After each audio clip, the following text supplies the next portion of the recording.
Olá pessoal, bom dia, tudo bem? Segundo semestre de 2020 promete, porque tem muita coisa importante para acontecer, muitas disputas de poder acontecendo ali, né? Peças sendo colocadas no tabuleiro, algumas peças sendo tiradas, outras peças novas chegando e possibilidades ali de movimentações também, tanto de um lado da situação quanto da oposição, abrindo aí dentro desse cenário, tá? E nesse cenário todo já está circulando ali no meio político e na comunicação de que o governo já tem ali uma espécie de plano de ação aí até 2022, né? Está sendo dito que essa ideia, por exemplo, da nova CPMF sobre o imposto que vai ser cobrado sobre as transações eletrônicas, seria usado para financiar o chamado Renda Brasil, né? O Renda Brasil é uma espécie de Bolsa Família renovada, né? E a estratégia seria também, né, junto com esse valor a mais que entraria, fazer uma espécie de desoneração da folha de pagamento das empresas no que tange ali ao emprego de salários mais modestos, ou seja, gerar empregos ali dentro das classes menos favorecidas. Dessa forma, seria possível, né, gerar emprego nessas classes mais humildes, né, fazendo com que a percepção da miséria tivesse um impacto menor, tá? Lembrando que a gente está saindo aí de uma crise sanitária, indo para tentando sobreviver uma crise econômica aí que está se avizinhando, né? Dessa forma, o presidente conseguiria aumentar ainda mais a sua aceitação em meio a essa nova classe D que começa a se desenhar. E a percepção é de que o custo político da criação desse novo imposto, essa nova CPMF aí sobre transações eletrônicas, o custo-benefício seria positivo, porque o custo seria válido uma vez que apenas a classe média ficaria incomodada com essa novidade, né, desse novo imposto, mas não por muito tempo, né?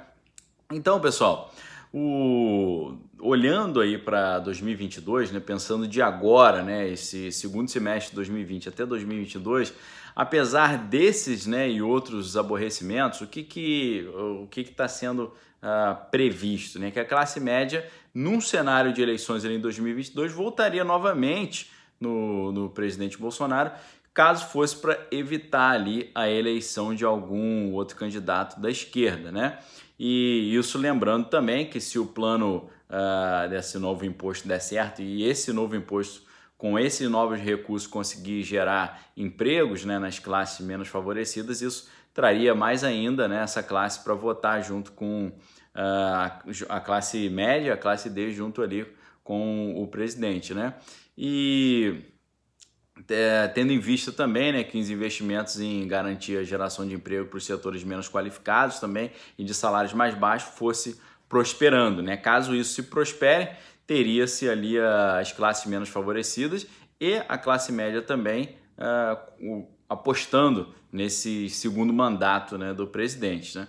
Existe uma sensação também de que o governo, para ter essa boa performance, teria que seguir na luta contra o crime organizado. Para isso, tem que manter, de alguma forma, a Lava Jato ativa, né? E isso é de grande valia para esse projeto. Agora, resta a gente ver como ficarão as relações entre a Procuradoria-Geral da República e a Força Tarefa de Curitiba a partir de agora, né? A gente ainda tem que analisar esse cenário, ver esses desdobramentos aí, porque tem um vai e vem de decisões aí sendo colocado na mesa ali, né? Autorização, derrubada de autorizações para acessar o banco de dados. Vamos ver como é que vai ficar isso, tá?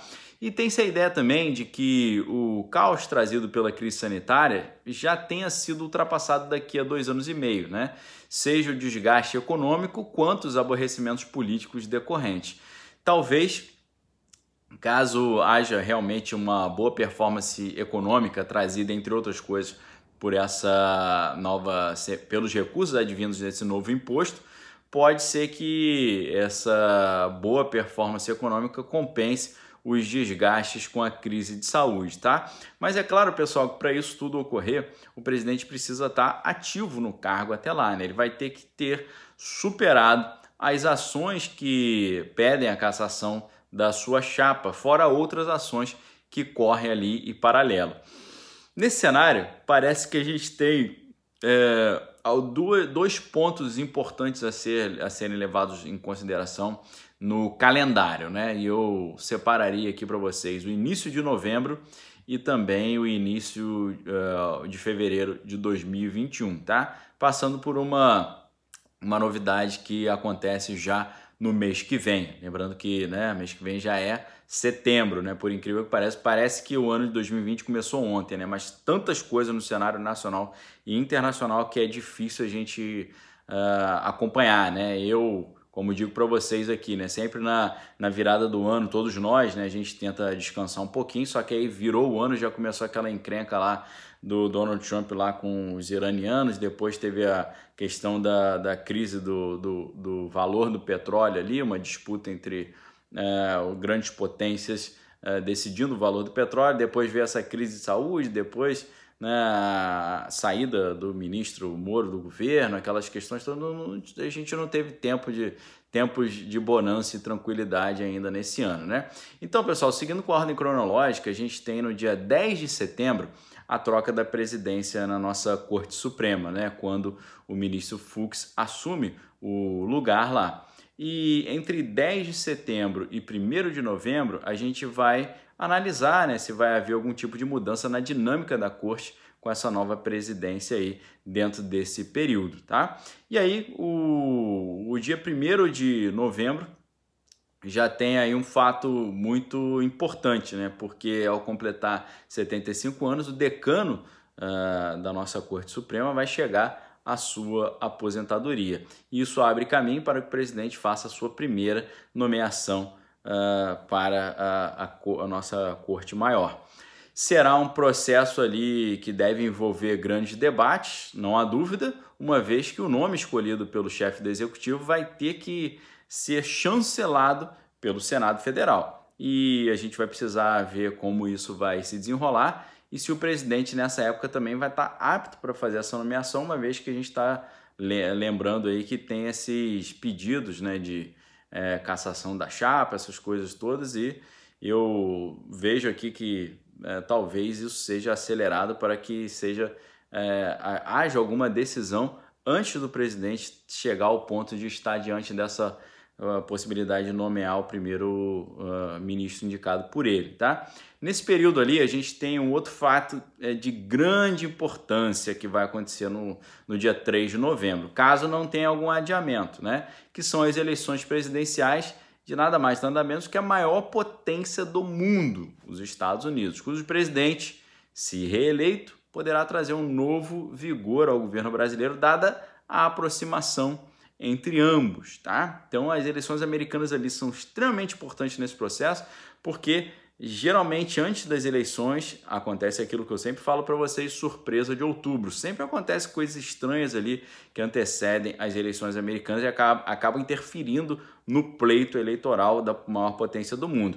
É muito importante para nós, uma vez que se trata do país mais poderoso do mundo e também porque há uma aproximação entre o presidente brasileiro e o americano e uma continuidade do presidente americano por mais 4 anos vai trazer com certeza um renovo do vigor desse apoio. Apoio esse que já levou o Brasil a ser convidado para ser um aliado ex-OTAN, que é a Organização do Tratado do Atlântico Norte, e um convite para ser parte de um G7 expandido.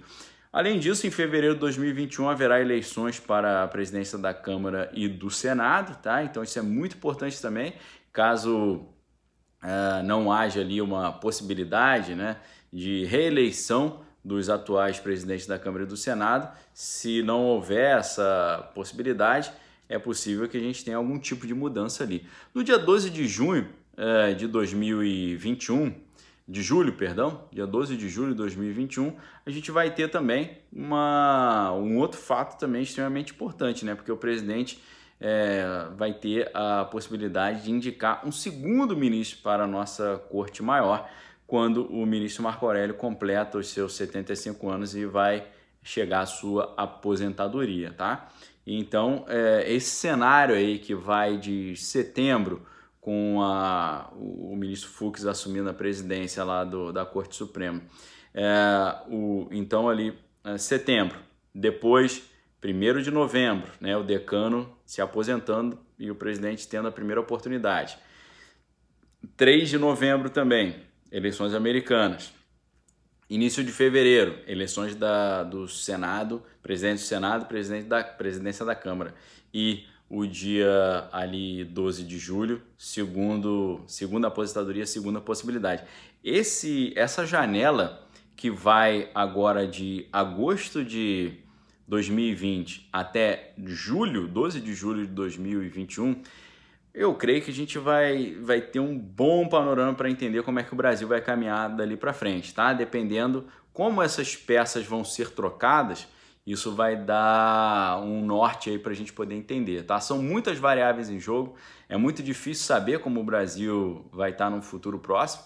É difícil a gente saber como o Brasil vai estar no futuro próximo, imagina, né, o futuro médio e longo prazo, né? Isso, obviamente, tanto na política quanto no próprio cenário econômico. Mas, se a gente fosse fazer um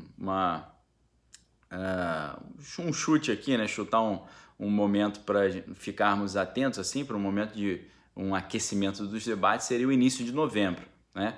Ali com as eleições americanas, mais a oportunidade do presidente Bolsonaro nomear o primeiro ministro da Corte Maior, eu acho que ali peças importantes do grande e complicado jogo político serão movimentadas e isso vai trazer uma disputa de interesses ali. Então, esse segundo semestre promete, tá? Vamos ficar atentos aí porque muitas notícias vão surgir, muitas negociações vão acontecer, muita coisa vai ser definida nesse período, tá? Esse período agora de um ano, segundo semestre de 2020 e o primeiro semestre de 2021 serão definidores aí para o futuro do Brasil, não tem dúvida, tá? A gente vai continuar aqui tentando abarcar para vocês o que está acontecendo, fazer uma análise e orando pelo Brasil também para que Deus tenha misericórdia da nossa nação. Sempre me lembro daquela famosa passagem do segundo livro de Crônicas, capítulo 7, versículo 14, que diz: se o meu povo, que se chama pelo meu nome, se humilhar, orar e me buscar e se converter dos seus maus caminhos, eu ouvirei dos céus, perdoarei os seus pecados e sararei a sua terra. É essa reflexão que eu deixo para vocês aqui nesse dia, tá bom? Fiquem com Deus, examine todas as coisas e retém que é bom. Se você quiser fazer parte do nosso grupo seleto aqui dos membros do canal, né, o clube de membros, clica aqui embaixo no primeiro link, você vai ter acesso a cursos exclusivos também, conteúdo exclusivo que eu solto todo dia à noite, chamado Direto do Bunker. E também fica o convite para você, se gostou do vídeo, não deixar de dar o seu like, se inscrever no canal caso ainda não seja inscrito, tá bom? Um abraço, a gente se vê em breve aí, se Deus assim me permitir. Valeu!